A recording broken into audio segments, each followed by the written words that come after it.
৫ August সকালে এনসিপির ৫ নেতার কক্সবাজারে যাওয়ার খবর ছড়িয়ে পড়ে বিভিন্ন সংবাদ মাধ্যমে। সেখানে গিয়ে সাবেক মার্কিন রাষ্ট্রদূত পিটার হাসের সঙ্গে বৈঠক করার খবরও চাউর হয়। পরে অবশ্য সে খবরকে কেবলই গুজব বলে জানান এনসিপির মুখ্য সমন্বয়ক নাসির উদ্দিন পাটোয়ারি। এদিকে এ ভ্রমণকে কেন্দ্র করে উদ্ভূত পরিস্থিতির ঘটনায় ৫ নেতাকে শোকজ নোটিশ দিয়েছে এনসিপি। দলের দপ্তর সম্পাদক ও যুগ্ম সদস্য সচিব সালেউদ্দিন সিফাত আজ এক নোটিশে এই নির্দেশ দেন।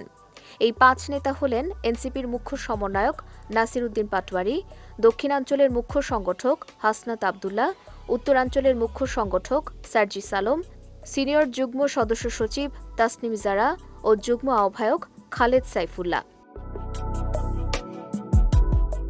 তাদের কাছে পাঠানো পৃথক নোটিশে বলা হয়, ৫ আগস্ট জুলাই অভ্যুত্থানের প্রথম বর্ষপূর্তি ও রাষ্ট্রীয় গুরুত্বপূর্ণ দিবসে কক্সবাজার সফর সংক্রান্ত কোনো তথ্য কিংবা ব্যাখ্যা রাজনৈতিক পর্ষদের নিকট পূর্বে অবগত করা হয়নি।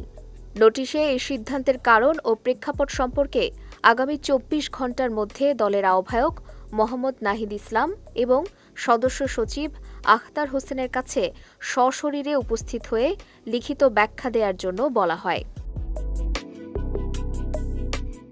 এর আগে কক্সবাজারের একটি হোটেলে বাংলাদেশে নিযুক্ত সাবেক মার্কিন রাষ্ট্রদূত পিটার হাসের সঙ্গে জাতীয় নাগরিক পার্টির শীর্ষস্থানীয় কয়েকজন নেতা বৈঠক করেছেন বলে খবর ছড়িয়ে পড়ে। অবশ্য পরে জানা যায় পিটার হাস বাংলাদেশে নেই। সঞ্জিদা আজিজ, বিজয় টিভি নিউজ ডেস্ক।